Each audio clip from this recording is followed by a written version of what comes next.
At ayun na nga, kaya naman pala nagpamisa ang House Prosecution Panel Team. Abay, may dalang bad news pala para sa kanila. Ang report mula sa Commission on Audit.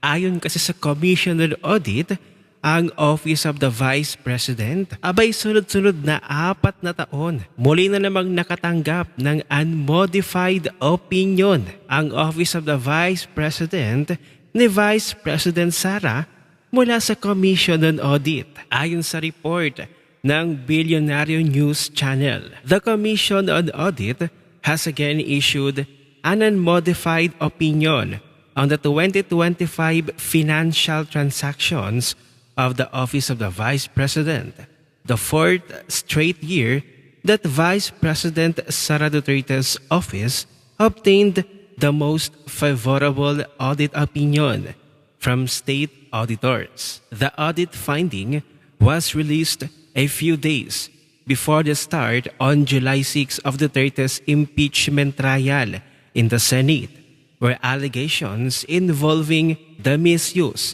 of public funds were among the central issues to be raised by the prosecutors from the House of Representatives. In a statement on Thursday, the OVP said the results of COA's scrutiny of its financial performance underscored its sustained commitment to transparency, accountability, and responsible stewardship of public funds, while reinforcing its to the principles of good governance and sound financial management. In its 2025 annual audit report, COA said the OVP's financial statements were fairly presented and complied with applicable accounting rules and financial reporting standards. At ayon nga sa auditor, in our opinion, the accompanying financial statements present fairly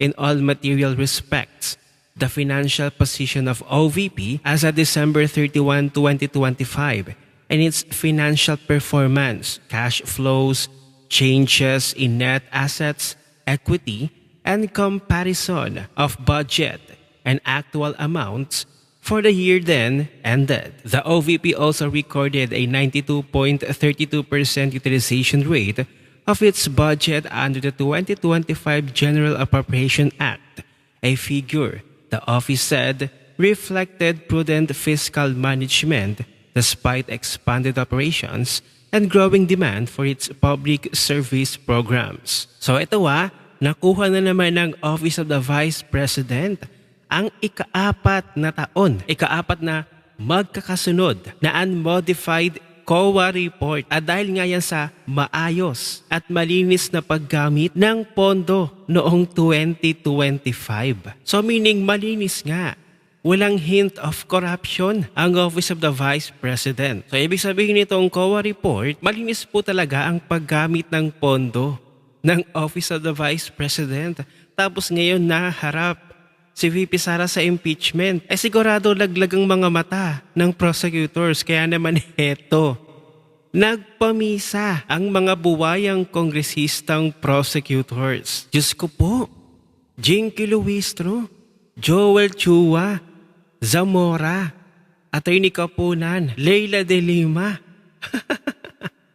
Hindi ba kayo kinikilabutan? At sa simbahan pa kayo nagdrama ng ganyan? At humihiling pa kayo sa Diyos na sana'y magtagumpay kayo sa impeachment laban kay VP Sara?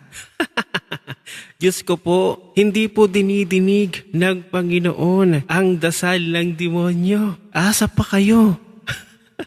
Saan kayo tumatawag ng panalangin? Sa itaas? O sa ibaba? Diyos ko po, mga buwayang kongresista, hindi niyo ba alam na pinagtatawanan na kayo ng taong bayan sa mga pinagagagawa ninyo? Sayang ang pasahod po sa inyo. Sa ginagawa ninyo o tingnan nyo. May mga pari pa. Naglilinis-danisan kayo. Parang lumalabas kayo pa yung kulto. Hindi po ang iglesia ni Kristo. Kabisadong-kabisado nyo ang 10 utos ng Diyos. Pero nabubuhay kayo na sinusunod ang mga demonyo. Ewan ko sa inyo, mga buhaya. At speaking of Iglesia ni Cristo, abay ang certified dilaw at kakamping na si Heidi Mendoza.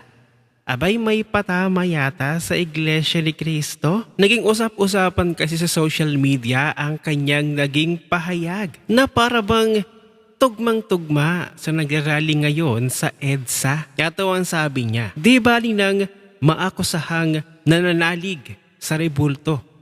Huwag lang pumapanig sa korap na politiko. Diyos ko po. Parang bitter itong si Heidi Mendoza. First of all, kayong mga pink, mga dilawan, kanino ba kayo ngayon kumakampi? Hindi ba't kay Mr. President? Talamak po ngayon ang korupsyon sa Marcos administration. Hindi nyo nga ma-call out. Tapos yung nagkataon lang na itong Iglesia ni Cristo ay para po sa tama, para po sa anti-corruption. At ang mga DDS at si Vice President Sara ay anti-corruption po. So nagkataon yung dalawa, iisa ang Iglesia ni Cristo at si Vice President Sara, iisa ang ipinaglalaban. Ngayon, ayaw nyo kay VP Sara. Kahit isinisigaw na nga ni VP Sara, ay dapat managot ang mga dapat managot sa mga nagnakaw ng kaban ng bayan. At dahil sa anti-Duterte lang naman talaga kayo. Hindi nyo kinalaut si Mr. President. Hindi nyo magawang BBM resign na isigaw. Kasi nga, ang papalit ay si Vice President Sara Duterte. Isang Duterte na naman na yun yung inaayawan ever since. Pero ever since kayo ay anti-Marcos. Lagi kayong sumisigaw ng never again, never again. Ngayon, never against. Anyari? Kumakampi na po kayo sa mga korap. Heidi Mendoza at ang inyong mga kasamang pink. Kahit anong sinasabi ninyo. Anong sinasabi mo na hindi baling pumapanig sa korap na politiko? Sino ba nakaupo ngayon? Ano ba yung mga issue ngayon sa flood control scandal, yung mga ghost projects, mga bilyong-bilyong piso na ninakaw sa pondo? O sino ba nakaupo ngayon? Sino ba yung number one na unang-unang tumuligsa at kumalas sa unity? Hindi ba si Vice President Sara? Di anti-corruption siya. Ayaw niya ng korupsyon. Hindi nyo nga masamahan si VP Sara. Kasi ayaw nyo sa kanya. Ayaw nyo sa mga Duterte. Kung tunay po kayo na for transparency, accountability, for anti-corruption, good governance, di sana sinamahan ninyo si VP Sara. Kasi ang narrative ninyo, binoto nyo yan pagsisihan ninyo. Ay hindi po pwede yun. Kaya nga si VP Sara, nagkamali na. Umaamin na siya, nagkamali siya na inendorso niya si BBM. Na naging katandem niya si BBM. Inamin niya yun Nagkamali siya. So ano ba dapat ang ginagawa kapag ka nagkamali? Hindi ba itatama mo? O yun yung ginagawa ni VP Sara. O bakit hindi niyo magawa? Kasi ayaw niyo lang talaga kay VP Sara na kahit siya na yun ang unang-unang sumigaw ng labanan ng korupsyon, dapat may managot. Hindi niyo siya sinamahan kasi ayaw niyo sa kanya. Ayun lang yun. Ngayon, ang Iglesia ni Cristo lumalaban na din sa korupsyon. So nagkataon yung dalawa, iisa yung pinaglalaban. Ngayon nagagalit kayo sa Iglesia ni Cristo.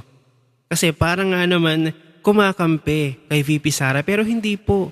Pareho lang sila nang ipinaglalaban ang Iglesia ni Cristo at si Vice President Sara. Pero teka maiba tayo ang sabi mo. Yung mga kumampi sa korap na politiko. Abay ano yan? Inendorso po ng Iglesia ni Cristo si Bam Aquino. So ibig sabihin, korap din si Bam? Diba? Bumabalik sa'yo, nababack to you sa'yo. O baka naman bitter ka lang kasi hindi ka inendorso ng Iglesia ni Cristo. Diba? Kaya ngayon, parang nakakahiya na maging isang kakamping.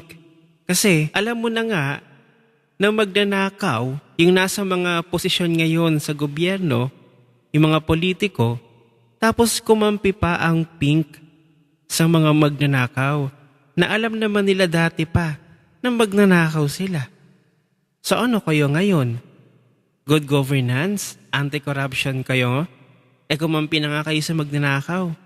edi magnanakaw na rin po kayo. Kaya't ang mga pink, maagang nagpakilala na hindi po talaga sila for good governance at anti-corruption. Sila ay kaisa ng Marcos administration. Kaya't ano ang masasabi ninyo dito sa ika-4 na taon straight 4 years na nakuha ng Office of the Vice President ang unmodified opinion mula sa COA. So ito'y senyales at patunay na tama po ang paggamit ng pondo ng Office of the Vice President.